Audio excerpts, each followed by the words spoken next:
What's going on, everyone, and welcome back to the Surprise Jab Podcast. I'm your host, Zach Ruger, surprising with new topics every single week and jabbing you with your daily dose of UFC. And ladies and gentlemen, we are fresh off of UFC 324. I watched every single fight on the card, and safe to say it was a pretty good card.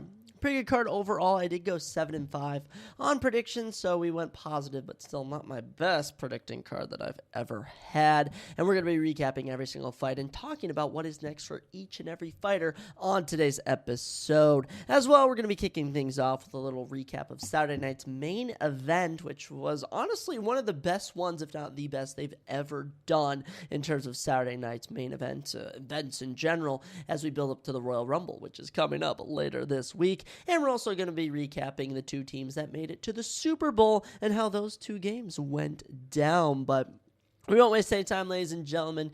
You know, it's a brand new week. We're wrapping up January. Some people say January flew by, but I think that's just a stigma that everyone feels every single year, like, oh, the first month flew by. But honestly, with me recording this on January 25th, this just does not feel like it's been a short month at all. I feel like it's been flying, it doesn't feel like it's been a fast month. I feel like it's been a long month. I feel like I've been grinding out the days, really getting through stuff. But maybe that's just me, so let me know how you guys feel about things. But I certainly have my thoughts on a lot of things. First up being the Saturday night's main event. That is right for all my WWE fans out there. Saturday night's main event is, essentially, actually, as I'm saying, for my non-WWE fans, all my WWE fans know what it is, but for my non-wrestling watchers, it is a, premium event, if you will. It doesn't cost anything more, but it is just an event they have on Saturday. And they usually only have 3 to 4 matches, and that's that. Like, it is as simple as that. And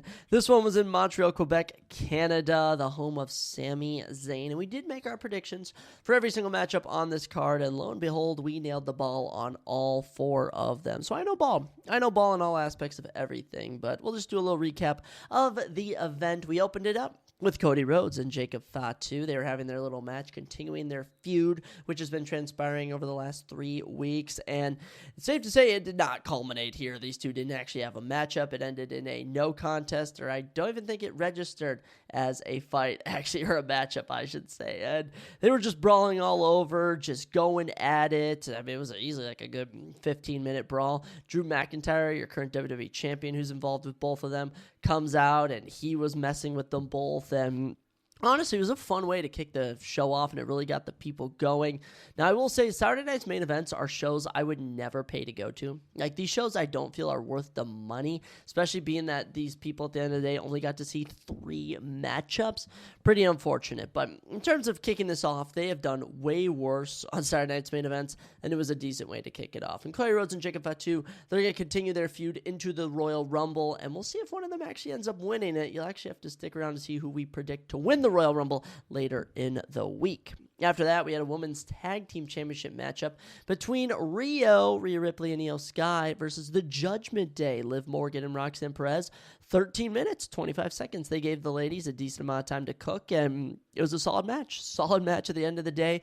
Nothing to complain about. Rhea Ripley and Io Sky kind of just win in traditional fashion. Obviously, Raquel Rodriguez gets involved. She's been feuding with Stephanie Vaquer for the Women's World Championship. And lo and behold, Stephanie Vaquer comes back and is back from injury or something. So those two will engage in a feud. I assume Rhea Ripley and Io Sky will, have their moments of breaking up at the Royal Rumble. And Liv Morgan and Roxanne Perez will just go back on to being the characters they are. But all these ladies are going to be in the Royal Rumble. This was a solid tag team matchup. There's nothing to complain about. At the end of the day, it was just super solid. And I think that Rhea Ripley's finisher on Liv Morgan looked like an actual finisher. Like, she just grabbed her, whips her up, slams her down on her back, and I was like, that looked like an actually good finisher. So we'll see how long this women's tag team championship reign lasts, but as for now, Rhea Ripley, Io Sky, good stuff, ladies. After that, we had AJ Styles taking on Shinsuke Nakamura. Remember what I said, if we listened to the last episode, which I hope you did, where I predicted and they only had 3 matchups announced. And I said, I bet they will announce a matchup on SmackDown. Lo and behold, they did, and to our, satisfaction and dismay, it was Shinsuke Nakamura and AJ Styles. And the satisfaction is that we've been wanting this matchup. this was a dream matchup. They retconned all the wrongs they had from their matchup 8 years ago where they didn't gel well, the match didn't go well, and these two have been wrestling each other since Japan back in the early 2000s. And coming over to WWE, they were actually finally able to deliver a Japan strong style matchup, as they say in professional wrestling, and it was beautiful. It was amazing. No complaints on the match. Probably the best technical wrestling match of the year. Now, the dismay lays in the fact that when this was announced, it became very evident AJ Styles is going to probably retire as soon as the Royal Rumble. And that's just tough to deal with. It really is. It's weird to think that, we kind of went through this whole John Cena retirement, and I think we didn't want AJ Styles to overshadow it, and AJ Styles' retirement has kind of been speed ran in the last month. Now, this match cooked. They gave him 21 minutes, which was just amazing for a Saturday night's main event show. Usually the matchups are under 10, so very satisfied with what we were able to get between AJ Styles and Shinsuke Nakamura, and I'm just really hoping that they give AJ Styles maybe a matchup on Raw, maybe a matchup on SmackDown before he is inevitably, presumably retired by Gunther at the Royal Rumble next week. So we'll see what happens, but this matchup was great. These two just gave just a great matchup for the fans. Like when I'm talking about, usually these events aren't worth going to. When you get to pay for a matchup like this, it is worth seeing in person. So AJ Styles, Shinsuke Nakamura, probably the match of the year currently when we look at the slate. And then we got to the main event, which I'm glad this was the main event for the undisputed WWE Championship #1 contender match at the Royal Rumble. You had Damian Priest, Randy Orton, Trick Williams, and Sami Zayn. And on the last episode, we painted a picture of wow, there was a case for all of these guys. And when the time came and the matchup took place, it was decent, pretty decent matchup, run-of-the-mill fatal four-way, and, finish was fun. Randy Orton hit Sami Zayn with the RKO, then Trick Williams comes in, tries to steal it, then Damian Priest comes in, then Sami Zayn capitalizes, and Sami Zayn wins and is the #1 contender against Drew McIntyre. Now, where do I think they're going with all of this? Well, I think they're going to throw Trick Williams and Damian Priest in a feud. Maybe on SmackDown, maybe mess around with each other at Elimination Chamber or the Royal Rumble. And as for Randy Orton, I think he is going to be tying into the main event. They got to be doing something with Randy Orton. I just get the vibe. I really get the vibe you're maybe going to see him turn heel against Cody Rhodes at the Rumble, but I definitely think they're gearing up Randy Orton for something as we get into WrestleMania season. Now, as for Sami Zayn, this was, I would say, pretty predictable that he was going to win this. It's in his hometown of Montreal, Quebec, Canada. We're going over to Saudi Arabia where they love Sami Zayn for some reason. I don't know why. I don't know why they're obsessed with Sami Zayn, but lo and behold, they are. So good for them. But, fun stuff. But yeah, he's going to be wrestling Drew McIntyre for the WWE Championship. And I would not say he has a 0% chance of winning. I would say he actually has a chance, 8%, of defeating Drew McIntyre to become the WWE Champion. I don't know if they're going to save it for a WrestleMania moment, but in terms of right now, I definitely could see him getting a shot. Now, in a dream world, I would prefer Drew McIntyre to maybe lose to Sami Zayn and Kevin Owens returns. One of my buddies was pitching that idea to me, and I think that could really work well. But, as far as this matchup goes, Sami Zayn, he's always doing this underdog role, and he kind of did look like an underdog. He's not a small guy per se, but Damian Priest, Randy Orton, Trick Williams are all 6'4", 6'5", and Sami Zayn's like 5'11". So obviously he's going to look a bit shorter than everyone.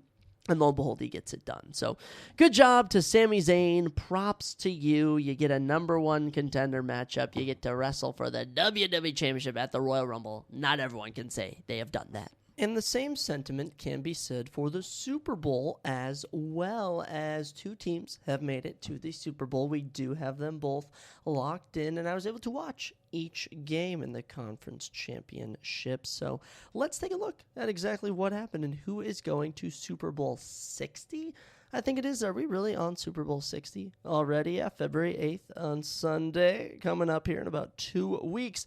The first team will be the Patriots as they beat out the Broncos 10-7. If you like defensive battles, this is probably one of the best defensive games you could have ever watched. A lot of defensive action in this one, and it was weird. It was very weird as it started out no snow. Like, it was obviously cold in Denver, but, no snow on the field. The field was as green can be.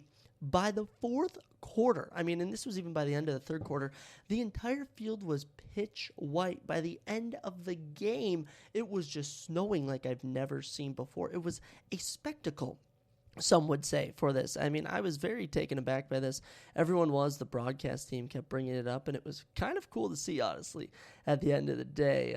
As far as action goes, touchdown from the Broncos to open the game, and then a touchdown from the Patriots to answer in the second quarter was all the action you got. It was actually a field goal in the third quarter, which ended up winning it for the Patriots.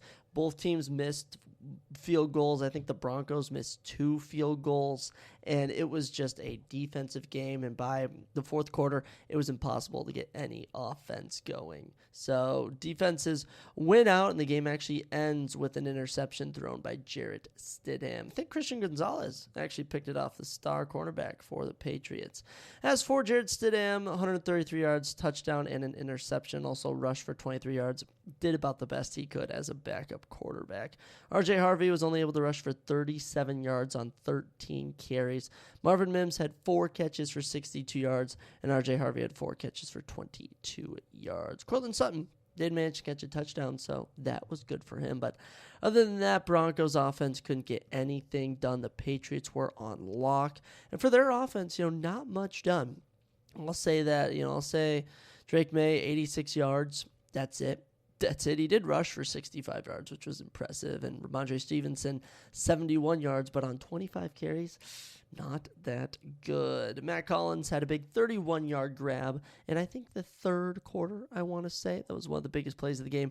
And Stephon Diggs had 5 catches for 17 yards, but 4 of those came in the first half. So not much going on in this game, and at the end of the day, the Patriots will advance to the Super Bowl, going undefeated on the road this season and a 17-3 record. So good job to the Patriots. To the Super Bowl you go. As for the Broncos, you made it to the conference championship. I don't think a lot of people thought you would make it this far at all. So kudos to them, but yeah, boring game overall. It was the second game here, which was much more entertaining.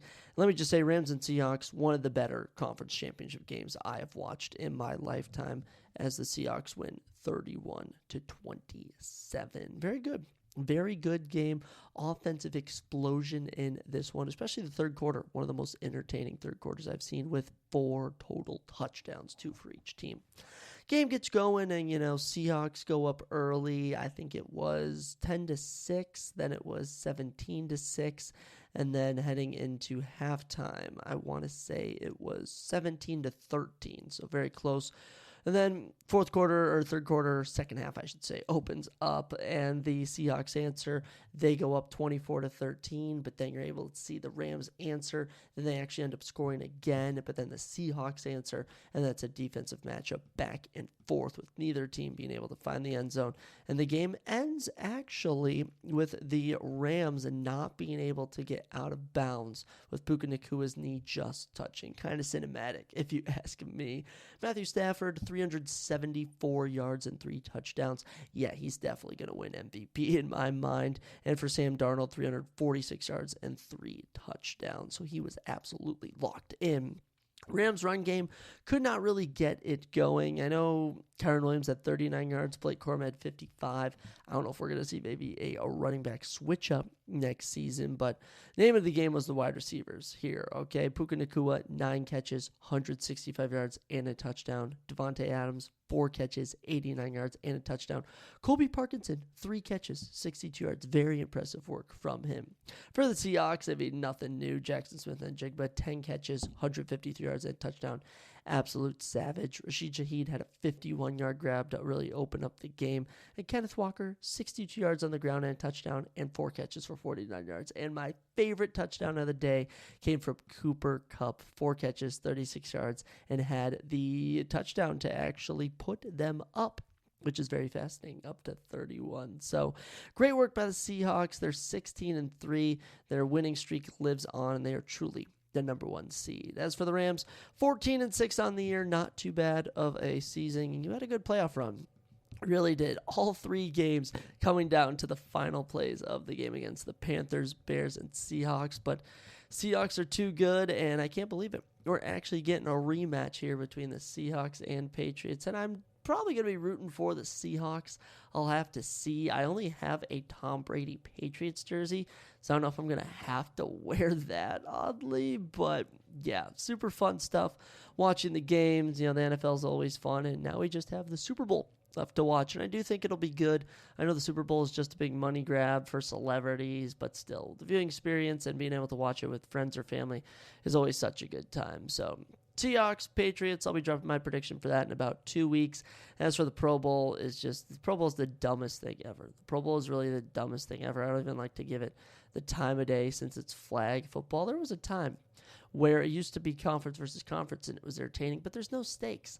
Like, there's really nothing in it for the players. There's nothing really in it for the fans. Like, at the end of the day, I think it's just for the hardcores, and especially just for the players and their families at the end of the day. It's not really for a viewing experience on TV, or dare I even say watching in person, unless you want to get some pictures with your favorite professional athletes. So the NFL Conference Championships, they were decent overall, and I'll tell you something else that was super decent, ladies and gentlemen. That was UFC 324. Oh my goodness. What a pay-per-view, or I guess not pay-per-views anymore, but what an event to open up the Paramount era. And especially kicking off the card, I should say. I watched every single fight with my buddies, and opening the night, Ty Miller, Adam Fugic, what a knockout. What a knockout for Ty Miller. Ty Miller coming in 6-0, only 2 knockouts to his name. He had a great fight on the Contender Series, and he just took it to Adam Fugic here. And I had him winning this fight, but I had him going the distance and winning, and instead,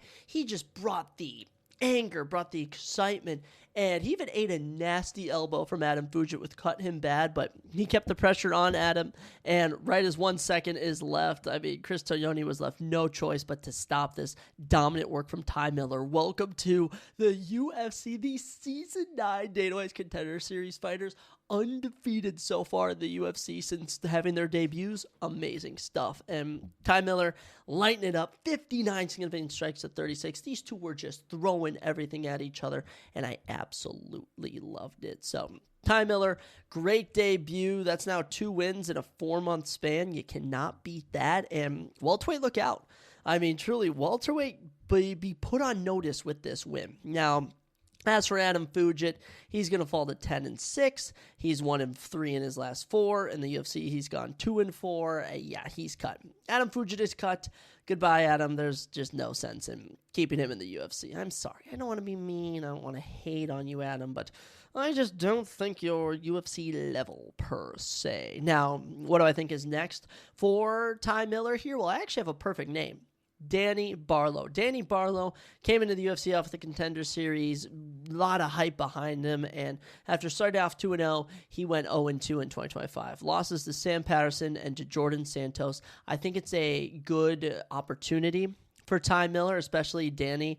He's only 30 years old, and as opposed to Ty Miller, who I believe is in his late 25, so 25 versus a 30-year-old, sounds like a match made perfect for me. Danny Barlow, Ty Miller, let's run that next fight. They can both strike, and especially after this one, Ty Miller has really showcased that he is legit. Can't hate him at all. For Adam Fugic, that sucks, my man, but I don't know. I just kind of knew that this fight was going to end in a knockout. I had round 3, I actually think, looking back. But, hey, round 1, I'll take it. And he gets a $50K performance bonus and a $25K finishing bonus. A great time to be Ty Miller. Next up, Josh Hokett, Denzel Freeman. We need to have the conversation for most dominant round in UFC history. Okay, these stats are real. Just want to let you know. First off, 4-minute, 59-second knockout. This is the first ever time that there have been back-to-back stoppages in round 1 with a second left. 37 significant strikes to 0. 71 total strikes to 0. 1 takedown for Josh Hokett. This was the most dominant heavyweight performance I think I've ever seen. Denzel Freeman has got to go. There's little for Denzel Freeman to do at the UFC. Maybe they feed him to Steven Asplund, another guy coming off of Season 9 of the Contender Series. Maybe they give him to Justin Tafa. Maybe they give him to, I don't even know the lowest of the low, but my man sucks. It's just absolutely awful. Josh Hokett is just brutalizing him. The fight could have been stopped at so many points. And, we're getting to the ending sequence, and there's one moment where Denzel Freeman almost lands a takedown, and Josh Hokett reverses. And Josh Hokett looked prime here. He looked fantastic. And, if anything, this fight was just not being stopped by Mark Smith. I mean, it was getting to a point where everyone was like, Mark Smith, just end the fight. And the fight literally ends with Denzel Freeman getting pieced up, but Hokett backing off. He flicks him off, and then Denzel Freeman just falls down on his knees. Like, he just goes against the cage and just goes down, and Mark Smith waves it off. And then Josh Hokett cuts one of the craziest post-fight interviews I've ever seen. He literally cut a WWE promo. He rhymed everything. He said N-word please in the middle of it. I think he called out ICE agents. I think he called everyone a bum, and he called out Walter Walker. And I know Walter Walker is a bit higher up the rankings. He's taking on Marcin Tybura coming up here. But let's book it. Josh Hokett, Walter Walker. Who doesn't want to see that? I mean, Josh Hokett, love or hate the guy because of his political views. 8 wins, 7 knockouts in round 1. I mean, dude's an animal. Dude's an animal. And since August of 2025, he's had 2 fights in the UFC, both of them round 1 knockouts. I mean, it doesn't get much better than that. Both of them performance bonuses. Josh Hokett lighting it up. He was so entertaining. Absolutely loved it. Great work to Josh Hokett. Cannot wait to see what he does next. Let's book him against our boy Walter Walker, which we love as well. That would be a very close matchup. Next up, flyweight division ranked flyweights. And yeah, this one was kind of weird. I think if you bet slight underdogs, you were really happy here, and especially if you're an Alex Perez fan, which there is far and in between. But everyone just kind of was rooting for Charles Johnson here, and he just didn't get it done against Alex Perez. And I'll say the theme of the night, the entire theme of the night, was guys who can shoot takedowns not shooting takedowns, all right? I saw it with Paddy Pimblett. I saw it with Modestas Bukauskas, who we'll talk about here in a second. And I saw it here with Charles Johnson. And Charles just didn't keep his hands up. And Alex Perez, his claim to fame is striking. And he's a great striker, and he just pieced up Charles Johnson. He dropped him once. Charles was staying on the attack. Jason Herzog gave him so many chances to stay alive, but once he was dropped a second time, Herzog called it off, and Alex Perez has somehow managed to stay in the UFC. I don't get it. They'll probably give him a main event too next. I mean, the legend of Alex Perez just continuing to stay in the UFC is crazy. Moves to 26-10, and I just want preference. Since 2020, the guy is 2-5. Oh my gosh, this was his first win in a year and a half. I can't. I don't know how he's done it, and it's only Charles Johnson who will allow him to remain in the UFC by getting knocked down. Charles Johnson moves to 18-8. I mean, it's looking like the Charles Johnson push is not going to come true. But one thing I want to preference is that he was just added to EA Sports UFC 5, so the curse lives on. The EA Sports curse does live on. We need to talk about that for real. I was unaware of that because I haven't been playing my Xbox or PlayStation. But yeah, Charles Johnson was ranked at 13. I don't know if he's going to drop to 14. They might move Bruno Silva past him. I wouldn't do it personally. And as for Alex Perez, he's ranked at number 11. Steve Erceg's at 10. You could maybe bump him up. But in terms of what is next for Alex Perez, there's a fight coming up between Kyoichi Horiguchi and Amir Albazi. I think the loser of that versus Alex Perez would be a good matchup. And as for Charles Johnson, I'm honestly thinking Tagir Lembekov.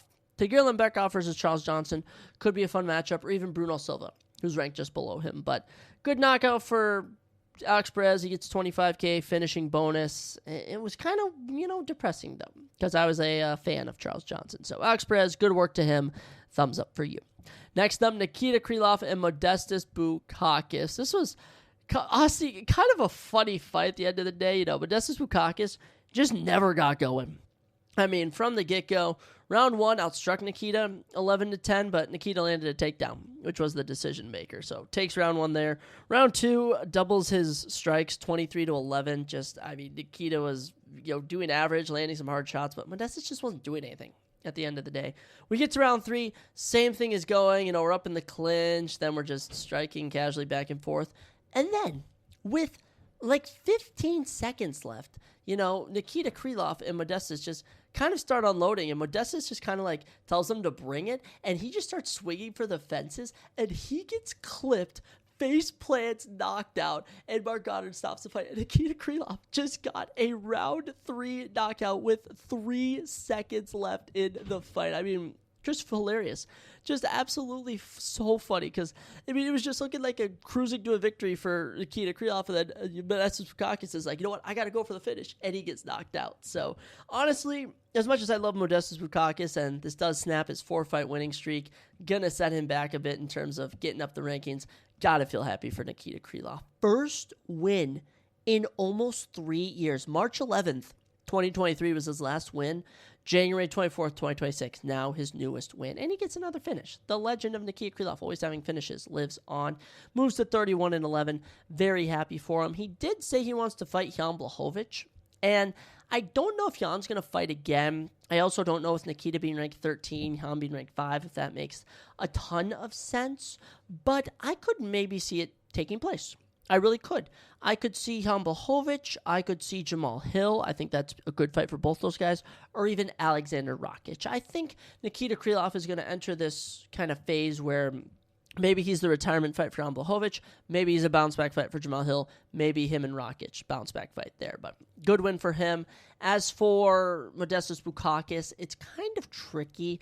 You know, light heavyweight has a lot of guys on the come up. So trying to choose specifically which one is a bit tricky.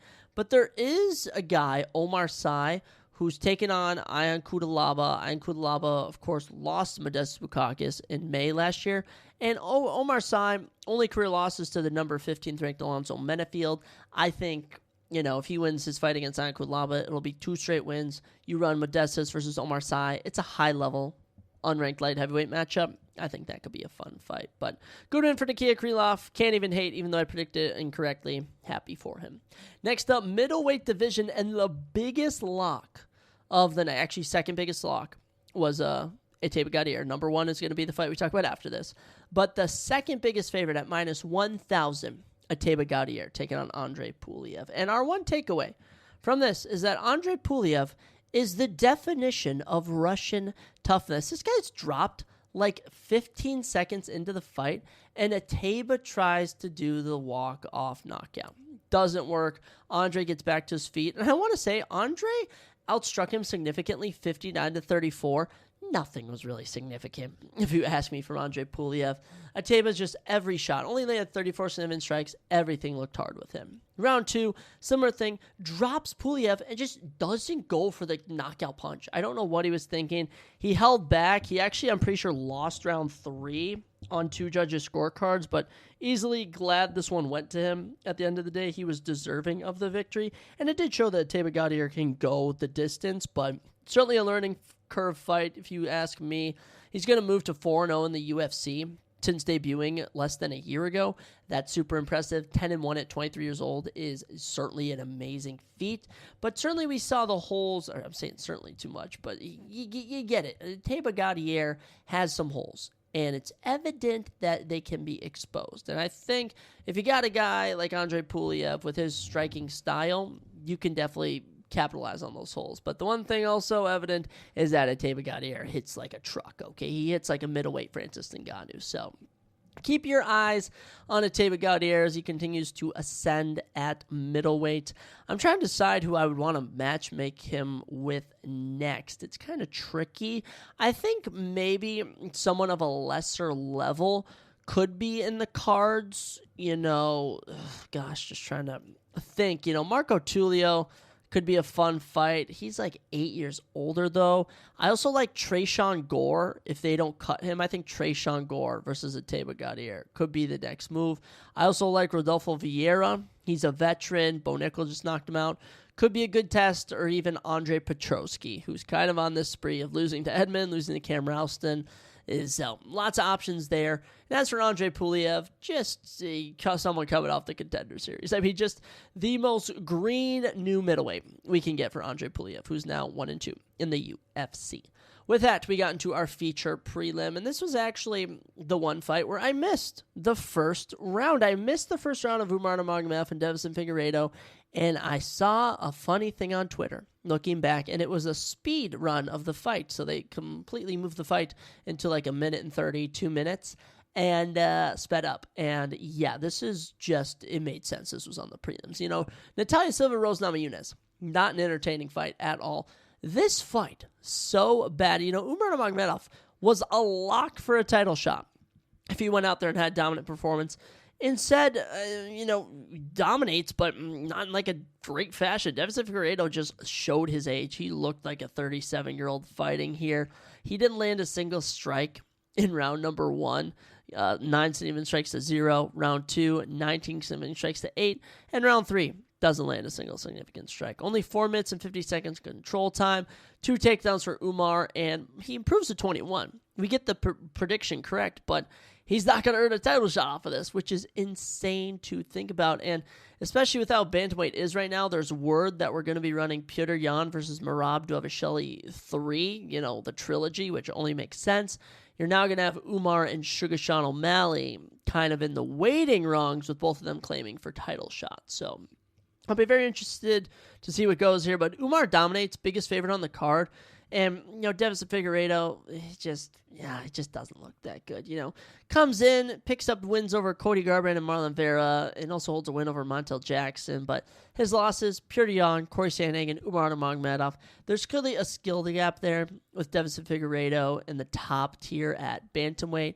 So in terms of what I would do next with him, I think Mario Bautista at 9 is a great option. I think Peyton Talbot, if you really want to make him a star, give him an opportunity. So I really like the Peyton Talbot pick. And other than that, there really isn't anyone. You could have Amin Zahabi take on Deiveson Figueiredo, but I don't know. Amin Zahabi feels like more so someone Umar would fight, or they might have Umar take on Song Yadong. I don't know, but Umar Nurmagomedov, just going to have him sit on standby for now. Until we get a bantamweight title shot announcement, Umar's going to wait in the rungs, and I think Deiveson Figueiredo versus Peyton Talbot or Mario Bautista will be the next course of action. I do know Mario has a big fight coming up with Vincius Oliveira, so maybe the winner of that, we'll actually see what happens. We got into the main card, and this main card was just victim of just some unfortunateness. I think that we can all agree the main event was fantastic. It was everything that we did not expect, and more, which you can't beat. Now, as for Gene Silva and Arnold Allen opening the card, it was, Gene Silva was better. All right, and Arnold Allen actually opened the fight pretty good. He actually outstruck him by 6, 22-16. While the strikes didn't look like they were hurting Gene Silva to a degree, they still were impressive. Round 2, though, Gene mixes in a takedown. He also outstrikes him 32-18 significantly, gets that done.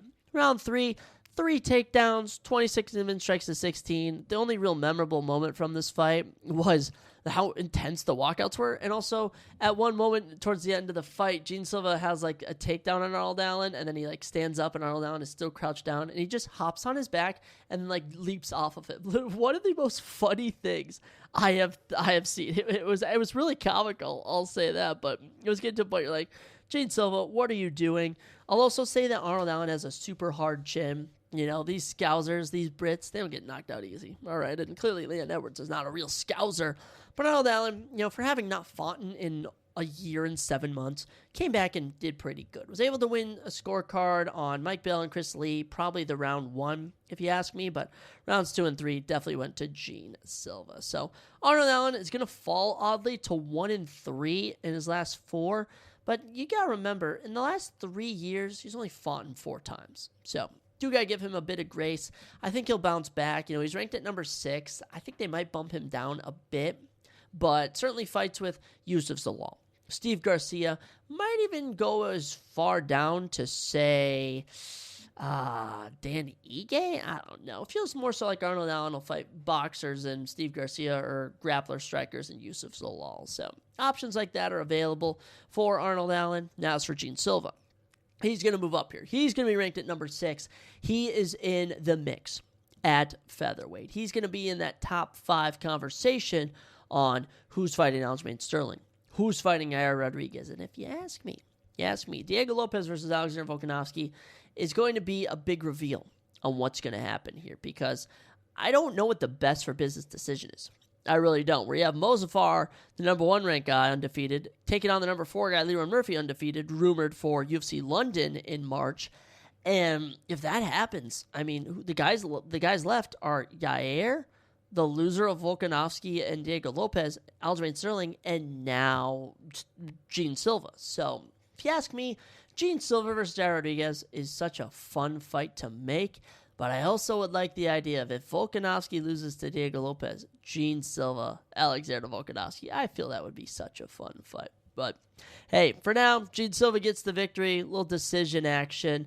And I will say that we kind of reached a stalemate in the card where you opened with 4 knockouts, including 3 in round 1, and then you go into 4 straight decisions. It gets kind of boring. And certainly in our next fight, everyone was complaining Rose Namajunas robbed. Rose Namajunas shouldn't have lost this. Look, I'm going to tell you straight out, this was the best for business decision. And I also thought Natalia Silva won. I don't know what people expected of Rose Namajunas, but she was outstruck 51-26 significantly. She also only landed 1 takedown for 2 minutes control time. Other than that, not much. Round 3, Natalia Silva dominated her. I'd give round 2 to Rose Namajunas, and round 1 might have been the swing round, but everyone scored it for Natalia Silva. So I was very reassured to see that, and it made no sense to give Rose Namajunas a close decision here. She is just not in a position of entertainment. She doesn't go for the finish at all, and I can tell you Natalia Silva is trying. I just think she's a victim of her own technical style. So Natalia Silva gets the victory here. She improves to 25-1, and her UFC run so far has been incredible, and she's an outstanding 8-0 in the UFC. So she's ranked at number 2. Let's bump her up to number 1. Sorry, man, if you're on Valentina Shevchenko, you have your next opponent. Now, I won't lie, we're going to need to see an Alexa Grasso upset when Natalia Silva takes on Valentina Shevchenko, but I do hope she gets the victory. And also, I think looking back, this fight probably was good to be on the main card. And I think the one issue is that it literally nothing was unexpected here. Everything you expected of this fight happened, and it was just dull and boring. But for Rose Namajunas, I don't know what you do next with her. How about Jasmine Jasudavicius? Jasmine's coming off a loss to Mana Fiora. She's ranked at number 7. We can just make that fight. Unless we want to do, I don't know, a trilogy with Jessica Andrade just for the heck of it. Yeah, could be the move, could not be. We'll have to see. After that, things did not get any better as my sweet, sweet, sweet Derek Lewis. I don't know what happened. I generally don't know what happened here. Now, obviously, Waldo Cortez Acosta is a good fighter. We can't deny that, but I swear this guy just keeps getting wins somehow. TKO's Derek Lewis in round number 2, and just a weird fight. It really was. Waldo actually landed a takedown in round 1. And the one thing evident here is that Derek Lewis is a power puncher, and to avoid him, you just can't get hit. And the finishing sequence here is so weird. And Derek Lewis essentially gets hit with a jab as he's moving backwards, and just gets off, he just got off balance, and legit his legs just collapsed. He's a big guy, legs legit just gave out. He wasn't really hit with a clean punch at all, and he just falls backwards and then just curls up in a ball and gets TKO. I mean, honestly, it got to a point where people were talking about, did he just sell this fight did he just, do one of the betting things we talk about? Which, obviously, I don't think he, sold this fight intentionally, but certainly just a terrible look for him. And Waldo Cortez Acosta capitalizes, gets it done. 3rd straight win by knockout. He's been on absolute tear, and, yeah, kick off the year with a big win. And he called out the main man, Curtis Blades. So, I mean, dude is making realistic call-outs. I like a Curtis Blades fight. I also like an Alexander Volkov fight. But if you're calling out Curtis Blades, sure, let's just make that fight. It's a good test of seeing where he belongs. But Waldo Cortez Acosta, legit win. As for Derek Lewis, I mean, he's Derek Lewis. Bro's 40 years old, just about. And, actually is 40 years old. And, he's just going to win some. He's going to lose some. I don't know how much more he's got in him. There's fun fights to be had out there. Maybe Ante DeLeje, maybe, who hasn't he fought yet? Maybe a rematch with Alexander Volkov just for the heck of it. I couldn't tell you, but Derek Lewis, going to be Derek Lewis, and this was just kind of a meme fight. Next up, co-main event, Sean O'Malley, Song Yadong, and Sean O'Malley gets it done. Wow. Surprising victory here, if you ask me. I don't know. Didn't start out too pretty. He gets taken down in rounds 1 and 2, and round 2 definitely looked like a Song Yadong round. In round 1, pretty close matchups. Sean O'Malley did outstrike him 16-10 significantly, and then round 3 looked like vintage Sean O'Malley. 25 significant strikes to 12. If he had gone to the 4th, I think Sean might have even had a knockout. I mean, the just difference between the start of round 3 and the end of it, Song Yadong was a bloody mess. Just piece him up with the jab, the 1-2 combo. He was going for some hard punches there at the end. Sean O'Malley getting it done. Moves up to 19-3. And believe it or not, first win in almost 2 years. Crazy to think about that. But yeah, Sean O'Malley gets it done. And I can just about guarantee you that he will be rematching Petr Yan if Petr Yan gets past Merab Dvalishvili. There's just this weird thing. Sean O'Malley, Umar, Merab, and Petr Yan, they're just all kind of intertwined right now. It's just kind of seeing how they all divvy up out of there. But good striking from Sean O'Malley. Survives the grappling from Song Yadong, which is what we said would make the difference. Hey, good stuff at the end of the day. As for Song Yadong, I mean, my man's just gone win-loss over the last few years. And, it's not too bad of a loss losing to Sugar Sean O'Malley. Now, where will he go from here? It could be Amin Zahabi. It could be winner of Mara Bautista and Vinicius Oliveira. Song Yadong is still young. I mean, the kid is only 28 years old. He has some time left to continue to improve and maybe become a champion. So, Song Yadong loses Sean O'Malley. It was a decent fight. Sean made it exciting at the end. And I'll say in terms of betting, it was a fun fight to watch. But all is in comparison to the main event, Justin Gaethje, Paddy Pimblett, and it's always exciting when the first pay-per-view main event of the year is the current fight of the year. End of the day, just kind of a negative IQ fight from both guys. I'll say that. Just something weird about this fight. I think something else evident here is that both of these guys would lose to Ilia Topuria and Arman Tsarukyan. I'm sorry, Justin Gaethje. We know Justin Gaethje won, defeats Paddy Pimblett by unanimous decision, 249-46, and shout out for Mike Bell with the 48-47 scorecard. I love that. But just not a good IQ fight. And from the get-go, Paddy Pimblett, only on the record, shot for 5 takedowns, and half of them were in round 3. He shot for 3, and dude couldn't get it. And it became evident pretty early on that he was just going to stand against the cage and get clipped, and Justin Gaethje dropped him in round 1. I have no idea how he survived from that uppercut. Round 2, he got hit with a knee. No idea how he survived. And funny enough, Justin Gaethje landed 3 takedowns in this fight, and all of them just kind of came from pressing Paddy Pimblett's head down. Just kind of like grabbing his neck and bringing him down. And, Paddy Pimblett absorbed 200 total strikes, 144 significant strikes. He got dropped twice, and man just could not be put out. He's got a chin like no other. And shout out to Mike Gard for letting this fight play out. I'll really say that. Paddy Pimblett had a great return round in round 3, 41 significant strikes to 24. Really rallied there. Even after getting dropped in round 1, he rallied in the striking. But round 4, outstruck Gaethje but couldn't capitalize. In round 5, was just getting clipped too much, and these two are so exhausted.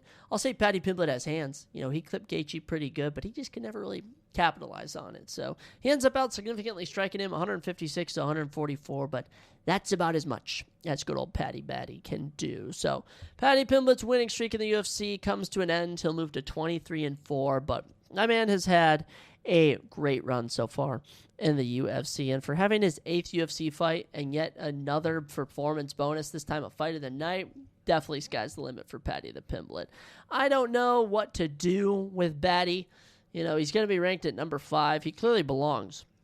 I'll say that, but I just don't know what the next play is, because Arman Tsarukyan is in a weird spot. Arman Tsarukyan is no longer going to be the number 1 guy. It's Justin Gaethje. Justin Gaethje's the interim champ, oddly enough, and he somehow earns and owns a number 1 contender fight against Ilia Topuria. And I think we all kind of know that that's going to be the retirement fight for Justin Gaethje, win or lose. And I think we all kind of know Ilia Topuria is going to knock him out cold. So where does that leave Paddy Pimblett? Well, he's got a couple options. There is a slim chance he fights Arman Tsarukyan. I'll say that, a very slim chance. There's also a chance they give him the winner of Dan Hooker and Benoit Saint Denis. I also like that fight. And then the last name I can merely throw out there is Mateusz Gamrot at number 7. That's the only one I can do. But it's going to be very interesting for Paddy Pimblett. Justin Gaethje is ready to go. He could probably turn around in May or June. As for Paddy Pimblett, I pray we are able to get at least 2 fights from him this year. Let's get him on a card in late summer, early fall, because we got to do something here. But Justin Gaethje, I think, might even earn himself a spot in the pound for pound. I mean, dude's 37 years old and has won the interim title yet again. The first ever 2-time interim champion. And his legend lives on. This man has had a performance bonus in every single fight except 2, and in those fights, the guys he was fighting got performance bonuses. So the highlight reel lives up to his name, and this was his 10th fight of the night in the UFC. That's insane. It really is. So shout out Justin Gaethje, getting it done yet again. Exciting stuff. Really was. So going 7-5 on predictions isn't the most ideal to open the night, open the year, as I'll say. But hey, we still went positive. We're still doing good. And now we look ahead to UFC 325. And 324 is going to be pretty hard to follow up. You know, when I look at the 12 fights on this card, I'm going to give it a grade here. You know, so out of the 12 fights here, I'm going to say 1, 2, 3, 4, 5, 6, 7. I'd say it gets almost a 50% rating, which is in terms of all the fights being good or bad. So right around a 60%, I'll say. And for UFC 325, it's loaded. More fights. You get 4 Road to the UFC finales here. So we're going to see 4 new stars try and break into the UFC. Jonathan Mikulaff and Oban Elliott is such a sneaky welterweight banger. A meme fight between Jacob Malkoun and Torres Finney at middleweight is a great underdog opportunity. Cam Ralston is someone to watch for at middleweight as he takes on Cody Brundage. You get Junior Tafa fighting in his hometown. Cleveland Thakiad, the rookie of the year in 2025, is back for his first fight of the year. And then Talashan Teixeira looking to add another knockout. Hafaf Aziz and Marisa Ruffy should be a striking masterclass. Dan Hooker and Benoit Saint-Denis, the winner could potentially be taking on Paddy Pimblett. And the main event, the rematch, Volkanovski, Diego Lopez. I think everyone is pumped for that. So a lot of exciting stuff to look forward to later on the week and even on the next episode, guys. Royal Rumble, maybe even an early Super Bowl preview. We'll have to see. A lot of exciting stuff. But get out there. Go have a good week, ladies and gentlemen. Make sure to tune in for the locks this year, okay? I'm going to try and make some money with my betting skills this year. Let's take the Surprise Jet podcast to the top. Ladies and gentlemen, I'll catch you next time. Have a good one.